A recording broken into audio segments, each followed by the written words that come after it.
बिस्मिल्लाहिर्रहमानिर्रहीम। अस्सलाम वालेकुम नाज़रीन, मैं हूँ आसमा शिराजी। प्रोग्राम है फैसला आपका। आज के प्रोग्राम में हम ज़ाहिर है कि एक जो मुआशी सूरत हाल है उसके ऊपर भी बात करेंगे और इसके साथ साथ कुछ सियासी, जो प्रोग्राम का अगला हिस्सा होगा उसमें सियासी सूरत हाल पे भी बात करेंगे। लेकिन जो मईशत की सूरत हाल है उस पर बात करना इसलिए बहुत ज़्यादा ज़रूरी है क्योंकि एक तरफ कल GSP प्लस जो है वो पाकिस्तान के लिए बरकरार रखा गया है, ये अच्छी खबर है। लेकिन दूसरी तरफ मुसलसल डॉलर की जो उड़ान है और पाकिस्तान के जो रुपया है उसकी कदर में तनज़्ज़ुली जो है उससे बहुत ज्यादा सवालात जो है वो जन्म ले रहे हैं। इसके साथ साथ कल शौकत तरीन साहब ने ये भी फरमाया था कि वो कीमतों में कमी लाएंगे और लेके आ सकते हैं। कैसे मुमकिन है कि वो ले आएं, ये एक बहुत बड़ा सवाल है।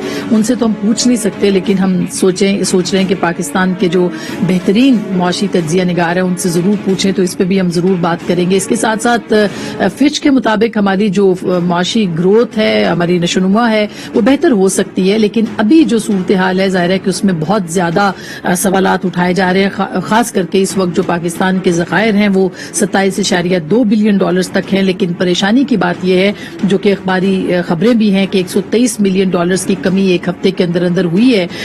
ये भी दुरुस्त है कि 1.2 बिलियन डॉलर्स जो है वो पाकिस्तान ने मार्केट में डाले हैं, उसके बावजूद डॉलर जो है वो पकड़ाई नहीं दे रहा। और खास करके जो अफगानिस्तान की सूरत हाल है उसके बाद एक इलाकाई सूरत हाल और खास करके पाकिस्तान के ऊपर बहुत ज्यादा असरात मुरतब हो रहे हैं, डॉलर को भी लेके और बाकी चीजों को भी अगर हम सामने रखें। इसके साथ साथ पाकिस्तान की जो तजारती खसारा है जिसके ऊपर आते हुए हुकूमत ने बहुत ज्यादा इस पे बात की कि हमने उसको कंट्रोल कर लिया है, काबू में लिया है, अब वो बेकाबू हो चुकी है और उसके अंदर ये तजारती खसारा जो है ये मुसलसल बढ़ रहा है। जुलाई और अगस्त के महीने में तकरीबन 120% इजाफा इस खसारे के अंदर हुआ है और इम्पोर्ट्स जो है उसमें 7.5 अरब डॉलर तक वो पहुंच चुकी हैं पाकिस्तान के अंदर, जो हम चीजें बाहर से लेके आ रहे हैं। इसके नतीजे में ये जो तजारती खसारा है 4.1 बिलियन डॉलर्स तक पहुंच चुका है। हुकूमत कह रही है कि मईशत दुरुस्त समत में है, लेकिन उसके साथ साथ आपने देखा कि शरह सूद में इजाफा भी हो गया। अभी 7.25% किया गया, 25 बेसिस का इजाफा किया गया, लेकिन कहा जा रहा है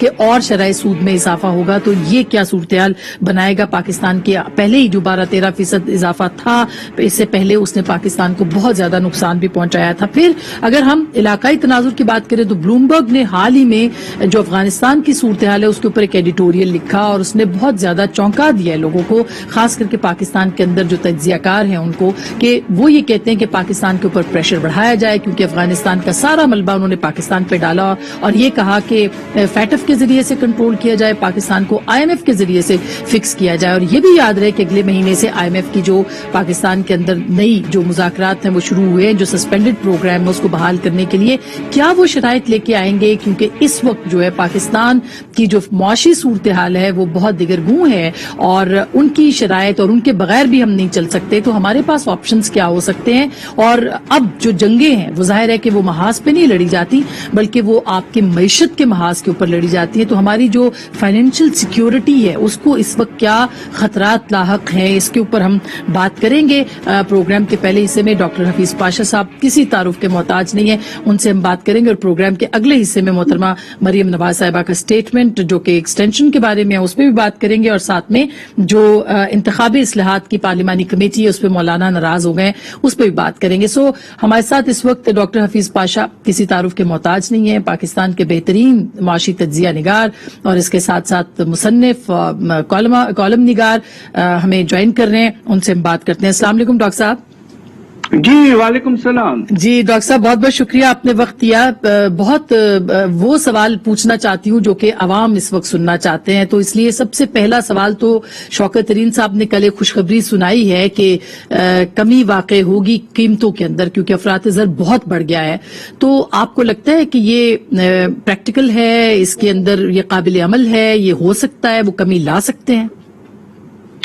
बिस्मिल्लाहिर्रहमानिर्रहीम। हमारे फाइनेंस मिनिस्टर साहब शौकत तरीन साहब आगाज में ही उन्होंने ये बात वाजे कर दी है कि वो जो है वो एक नया तरीका इख्तियार करना चाहते हैं गुर्बत को और बेरोजगारी के मसले को हल करने के लिए, जिसे उन्होंने बजट में कहा बॉटम अप अप्रोच, यानी कि ऊपर के लोग पैसे बनाए और आहिस्ता आहिस्ता नीचे पैसा पहुंचे। उन्होंने कहा नहीं, हम चाहते हैं कि लोगों को खुद मौका मिले कि वो अपनी आमदनी में इजाफा करें। एक तो उन्होंने इस लिहाज से एक बड़ा प्रोग्राम का आगाज किया था जिसका नाम था कामयाब पाकिस्तान प्रोग्राम। मगर अफसोस की बात यह है कि IMF और हमारी कुछ सीनियर ब्यूरोक्रेसी के लोगों ने इसमें उनका साथ पूरे तौर पर नहीं दिया और उनको प्रोग्राम को काफी हद तक काटना पड़ा है। दूसरी तरफ उन्होंने एक और बड़ी मुनासिब बात की है कि जो 4 खाने पीने की अशिया हैं जिसे हम सबसे बेसिक एसेंशियल आइटम कहते हैं, जिसमें आटा है, जिसमें चीनी है, जिसमें आपके घी है और दाल, ये 4 चीजें हैं जो बहुत जरूरी है लोगों की जिंदगी में अपने न्यूट्रिशन के लिए। उन्होंने ये कहा है कि हम किसी तरह से ये सब्सिडी तकरीबन 40% जो हमारे मुल्क की पॉपुलेशन है, तकरीबन 12 से 13 मिलियन घरानों को हम किसी तरह से ये सब्सिडी पहुंचाएंगे। ये बहुत मुनासिब इनिशिएटिव है और इस लिहाज से कि एहसास प्रोग्राम के थ्रू वो हो सकता है कि आप हर तीसरे महीने या चौथे महीने एक कैश सब्सिडी दें, जो पिछले साल आपको याद होगा 12,000 रुपए दिए गए थे जी। अब उसमें यह है कि अगर फर्ज कीजिए कि सब्सिडी आप 25% की देना चाहते हैं, तो मैं और मेरे शागिर्दों ने जो कैलकुलेशन किया है कि इन घरानों को 25% सब्सिडी इन 4 आइटम्स में देने के लिए आपको तकरीबन 300 अरब की जरूरत पड़ेगी। अच्छा, तो हम ये उम्मीद कर रहे हैं कि फाइनेंस मिनिस्टर साहब ने बजट में जो प्रोविजन रखी थी एहसास की वो कुछ कम है, उसको बढ़ाना पड़ेगा और इंशाअल्लाह तरीका मैं समझता हूं कि जो एहसास प्रोग्राम का है वो बड़ा मुनासिब था। टारगेटिंग बड़ी अच्छी की गई माशाअल्लाह और ये बड़ा कामयाब प्रोग्राम है और इंशाअल्लाह अनकरीब उन्हें 300 अरब पूरे साल भर में मुख्तलिफ वक्तों पर इन लोगों को पहुंचाना मैं समझता हूं कि बहुत जरूरी है इस वक्त। अच्छा, और ये आपके ख्याल में ये मुमकिन भी है? ये कहाँ से आएंगे पैसे, क्योंकि इस वक्त तो सूरत हाल काफी खराब है अगर देखा जाए तो। एहसास प्रोग्राम के लिए रखे हुए हैं 200 से 250 अरब रुपए हैं, मगर मसला कुछ और ये हो गया है कि जो रेवेन्यूज हैं अल्लाह के फजल से FBR के रेवेन्यूज में तो माशाअल्लाह 40% से ज्यादा इजाफा है पहले 2 महीने में, और वो इसलिए है कि दरामदात में बहुत तेजी से इजाफा हुआ जिसका आपने जिक्र किया है इंट्रोडक्शन में। मगर मसला ये है और फाइनेंस मिनिस्टर साहब ने खुद कहा है कि ये जो पेट्रोलियम लेवी का मसला है, फरवरी के महीने में हुकूमत ने ये कमिटमेंट कर ली थी कि हम 610 अरब की रेवेन्यू इससे उठाएंगे। उस वक्त तेल की कीमत $40-45 फी बैरल थी और हम उस वक्त 30 रुपए फी लीटर चार्ज कर रहे थे पेट्रोलियम लेवी, और हमने साल भर में 400 अरब से ज्यादा उठा लिया था।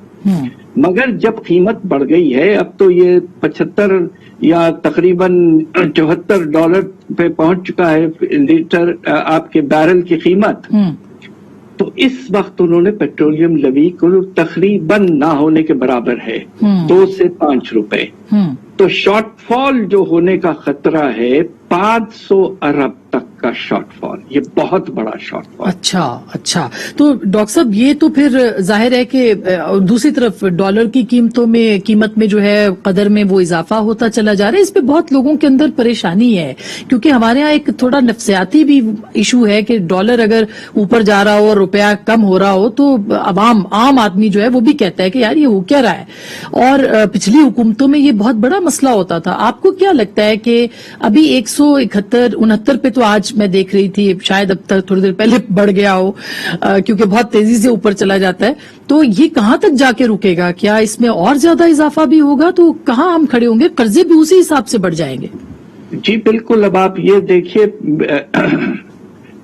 साल के पहले महीने में हमारे जो कर्जे जो हमने 74 साल में इकट्ठा किए थे, एक महीने में उनमें 3% इजाफा एक महीने में, ये बहुत परेशान कुन। 1200 अरब का इजाफा قرضوں کے بوجھ میں 1 مہینے میں، اور اس میں آدھے سے زیادہ اثر ڈالر کی ویلیو بڑھنے کا نتیجہ ہے.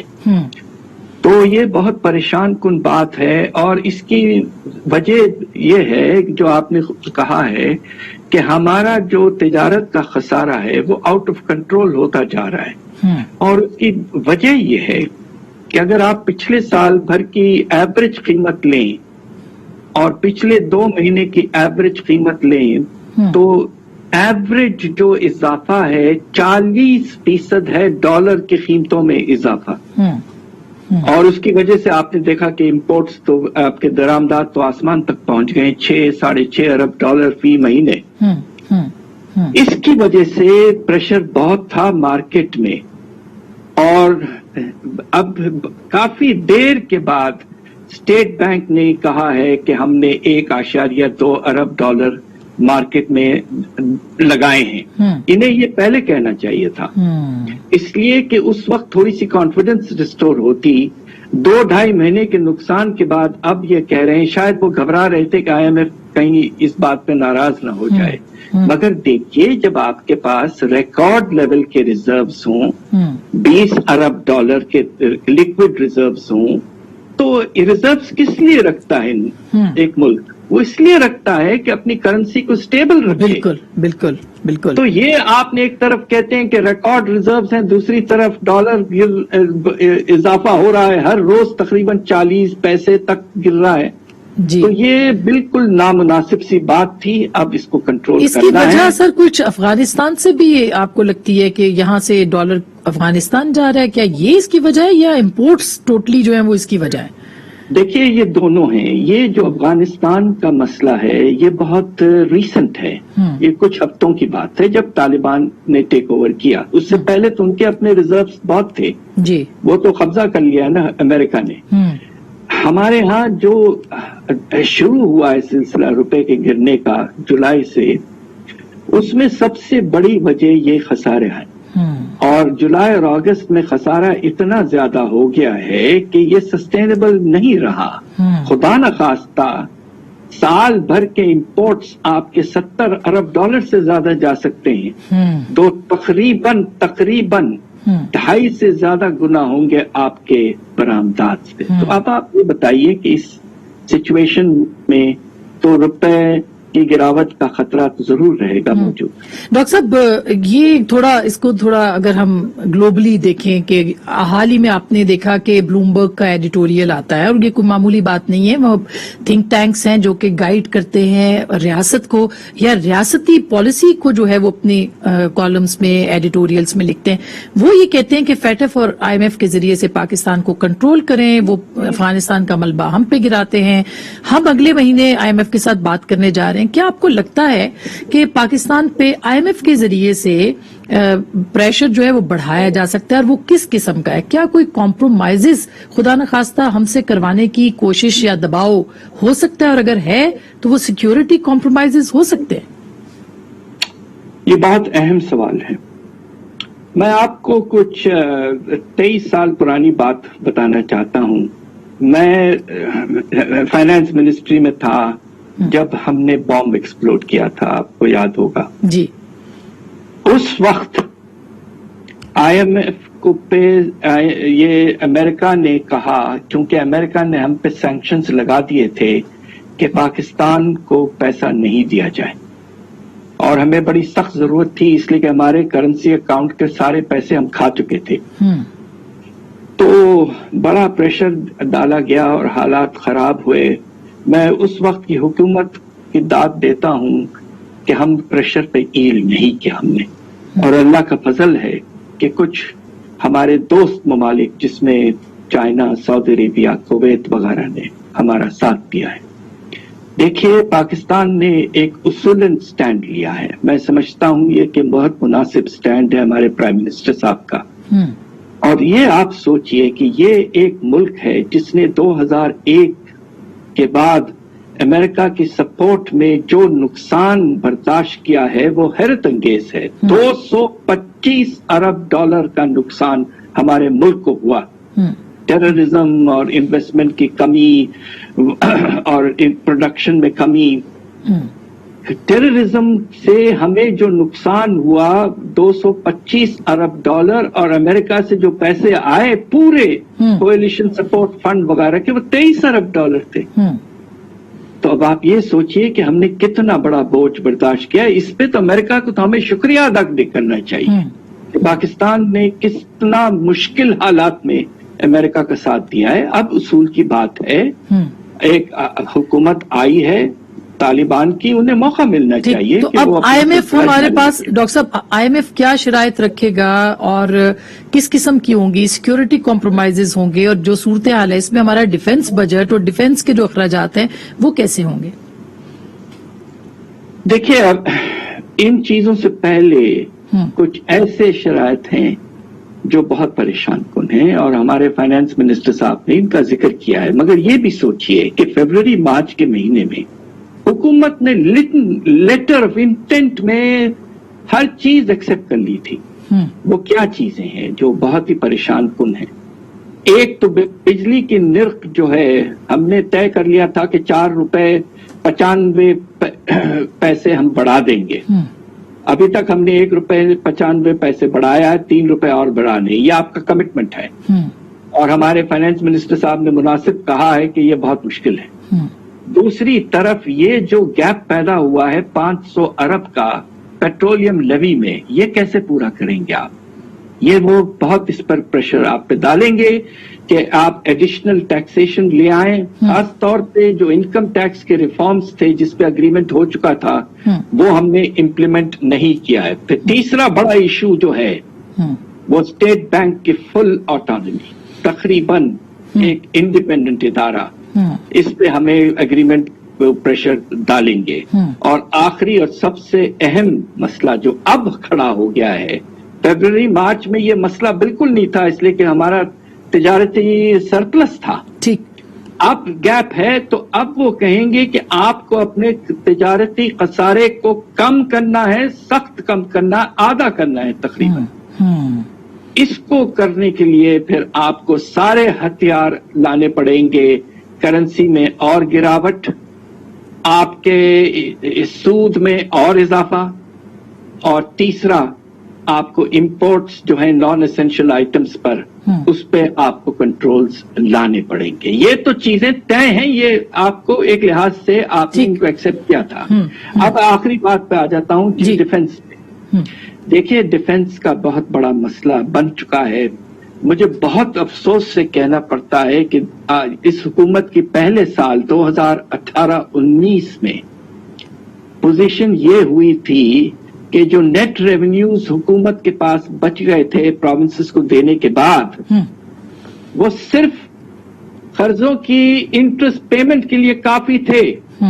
उस साल हमने 100% हमारा डिफेंस बजट कर्जों से पूरा किया। ये तारीख में पहली, और मैं दुआ करता हूं कि आखिरी मर्तबा हो।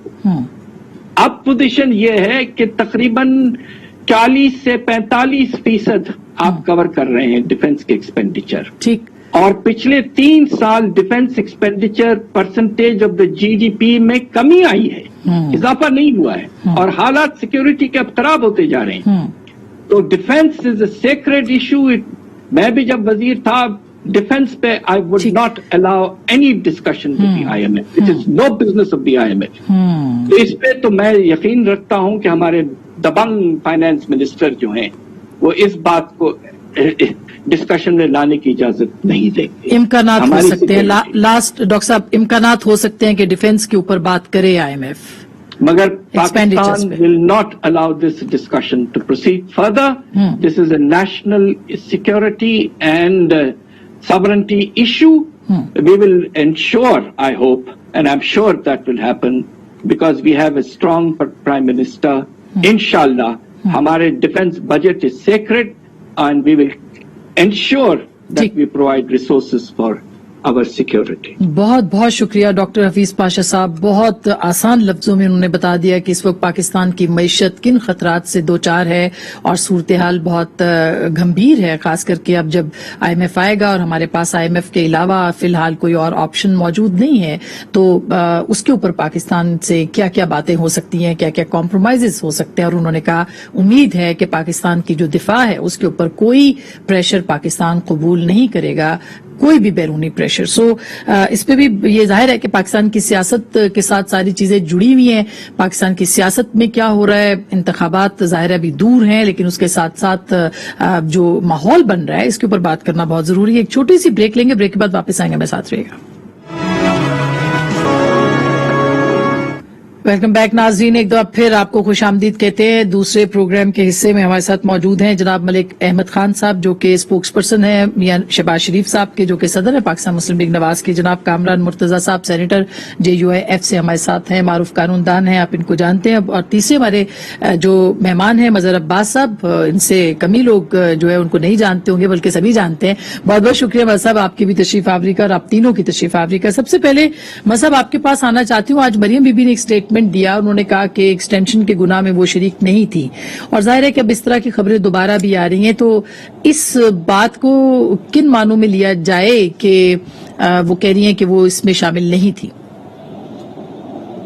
आसम मुझे सही तो नहीं, लेकिन मेरा ख्याल में उन्होंने इसको क्लैरिफाई भी किया था। ये मलिक साहब ज्यादा बेहतर बता सकते हैं कि इस स्टेटमेंट को शायद क्लैरिफाई किया गया है। लेकिन एनीवे चीज ये है कि पहली बात तो ये कि वो इस गुनाह में शामिल हो भी नहीं सकती थी अगर वो इसे गुनाह समझती हैं, क्योंकि वो बेसिकली MNA नहीं थी, तो इसलिए। लेकिन पॉलिसी की हद तक अगर ये बात थी तो ये बात उनको उस वक्त करनी चाहिए थी जब ये गुनाह उनके बकौल हो रहा था, तो उस वक्त क्यों वो चुप थी?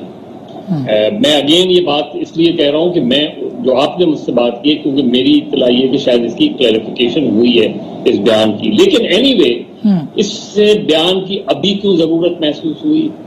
मेरे ख्याल में मुस्लिम लीग नून को हराने की कोशिश कर रही है और अपने आप को मुसलसल नुकसान पहुंचा रही है। यानी उनको एक मरतबा इलेक्शन जीतते हैं और फिर एक दूसरे के खिलाफ लड़ना शुरू कर देते हैं, चाहे वो ज़मीनी इलेक्शन हों, चाहे वो कैंटोनमेंट बोर्ड के इलेक्शन हों।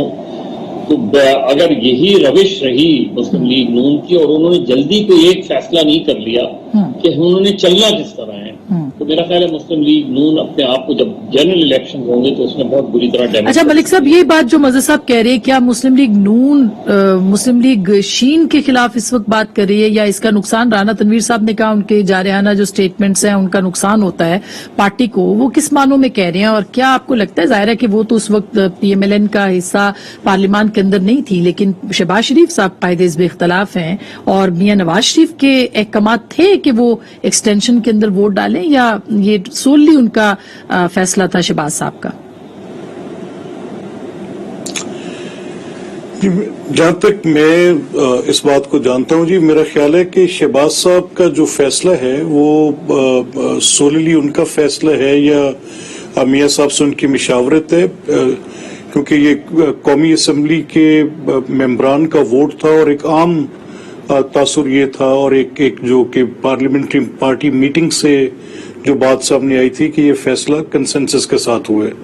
हाँ, फैसले के फौरन बाद मरियम साहिबा की उस पे एक पोजीशन उनकी आई कि वो उनकी अनविलिंगनेस थी इस फैसले को तस्लीम करने से, लेकिन वो जब ये वोट एक्सरसाइज हो गया था तो उसके बाद उनकी तरफ से ये बात सामने आई कि उनके इसके ऊपर कोई तहफ़्फ़ुज़ात हैं, और आज फिर उन्होंने ये स्टेटमेंट दी है, तो वही बेहतर इस पे ज्यादा बता सकती हैं कि उनकी कोई कंसल्टेशन बड़े मियाँ साहब के साथ हुई, शहबाज साहब के साथ हुई कि नहीं हुई, पार्लियामेंट्री पार्टी के साथ उनकी कोई एंगेजमेंट हुई कि नहीं हुई, और उन्होंने अपनी इस राय का इजहार prior to casting of vote कहीं पर कोई किया कि नहीं किया, क्योंकि गालिब राय ये थी कि पॉलिटिकल पोजीशंस अपनी जगह पर हैं, लेकिन क्या ये तस्वुर किया जा सकता है कि पाकिस्तान का जो सिक्योरिटी कमांड स्ट्रक्चर है वो पोलराइज्ड हो? यानी अब अगर एक मामला कोर्ट से पार्लियामेंट में भेज दिया गया और ये क्रिएशन ऑफ वोट होगा, تو پھر کیا اس کو پولرائزڈ کیا جا سکتا ہے, ووٹ فار اور ووٹ اگینسٹ کیا جا سکتا ہے؟ تو یہ غالباً اس وقت پہ ان کی اسٹیٹمنٹ اس جو بات تھی سر, اس وقت ان کی یہ اسٹیٹمنٹ آنا کیا معنی رکھتا ہے؟ کیوں یہ اسٹیٹمنٹ آئی ہے؟ سوال بھی ان سے پوچھا گیا تھا, اس کا جواب انہوں نے دیا, لیکن کیوں آیا یہ بیان؟ دیکھیں, ان کی یہ پوزیشن آج کی نہیں ہے, ان کی بڑی اسٹیٹڈ پوزیشن ہے, اور وہ ڈیفائنس یہ لارجلی اس بات پر ان کی ایک فرام ڈے ون جب سے وہ بات کر رہی ہیں, وہ ملٹری کے ساتھ اپنے ریلیشن شپ پہ زیادہ بات کرتی ہیں, اور وہ بڑا کلیئرلی کہتی ہیں, وہ ایک بڑی اسٹرانگ پوزیشن لیتی ہیں, اور وہ ڈھکی چھپی بات نہیں ہے ان کی, اور اس کے نتیجے میں with in the party voices بھی ہیں اس بات پہ, اور کہیں یہ تصور بھی کیا جاتا ہے کہ جو وہ کہہ رہی ہیں اس کا پارٹی کے اندر جو پوزیشن ہے اس سے کوئی ایک بات یہ آپ سنتی ہیں روز اس چیز کا شور ہوتا ہے کہ مفاہمتی بیانیہ کیا ہے اور مزاحمتی بیانیہ کیا ہے. چلیں اگر یہ تصور کر لیا جائے کہ یہ سویلین سپریمیسی اس کا نتیجہ ہوگی, تو پھر سویلین سپریمیسی کے لیے کیا اس کا ایک ماڈل ہوگا, یہ بات بھی پارٹی کو اپنی مشاورت سے بڑی واضح طور پہ کہنی چاہیے. وہ پارٹی کو بتانا چاہیے کہ ٹو اچیو دیٹ اینڈ اس کے لیے کیا طریقہ ہوگا. یا تو ایک یہ ہوگا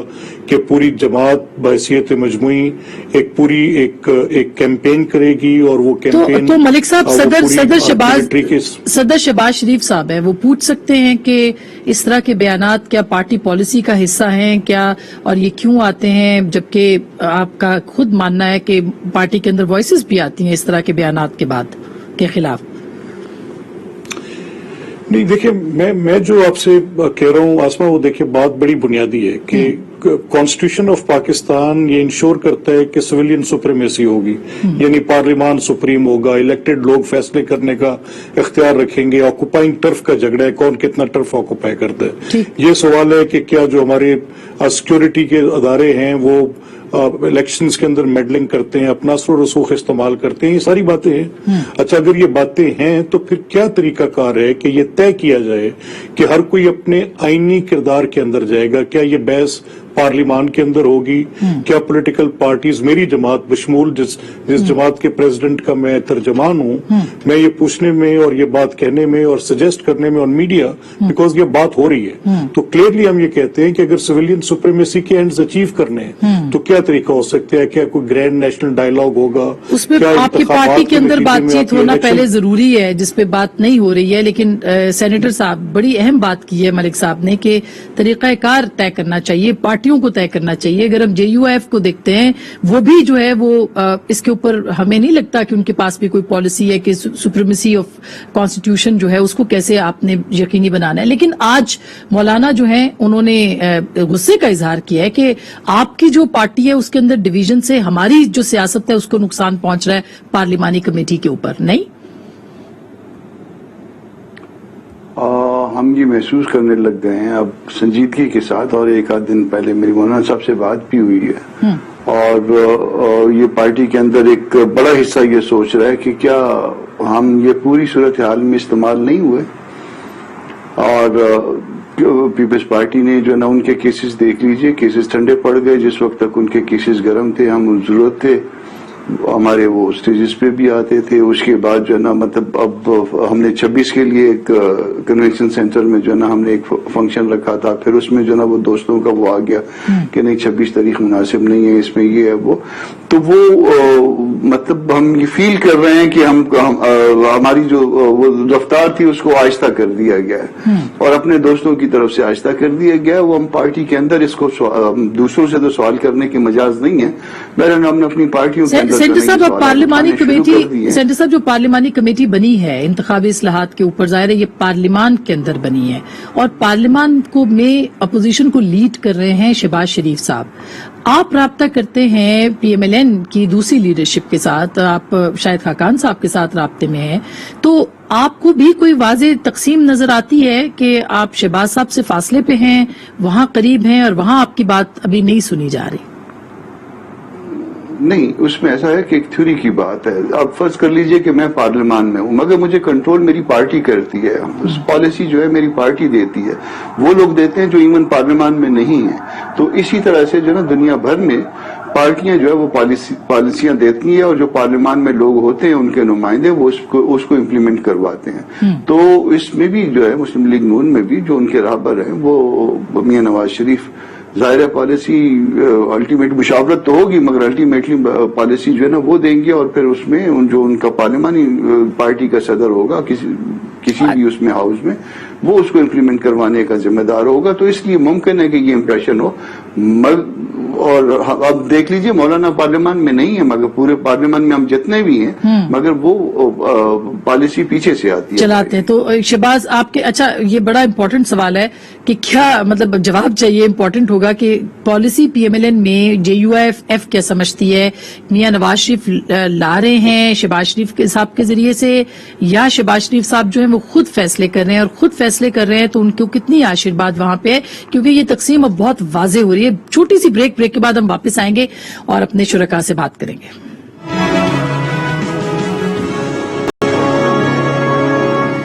ویلکم بیک ناظرین, ایک دفعہ پھر آپ کو خوش آمدید کہتے ہیں. ملک صاحب آپ بریک سے پہلے سینٹر صاحب کی بات سن رہے تھے کہ یہ اب جے یو آئی ایف کا بھی مسئلہ بن گیا ہے کہ فیصلہ کیا جائے کہ کس کا فیصلہ ان کو تسلیم کرنا ہے اور فیصلہ کر کون رہا ہے. آپ لوگ کیوں اس کے اوپر بیٹھ کے جو ہے وہ معاملات طے نہیں کرتے بیانیے کے اوپر؟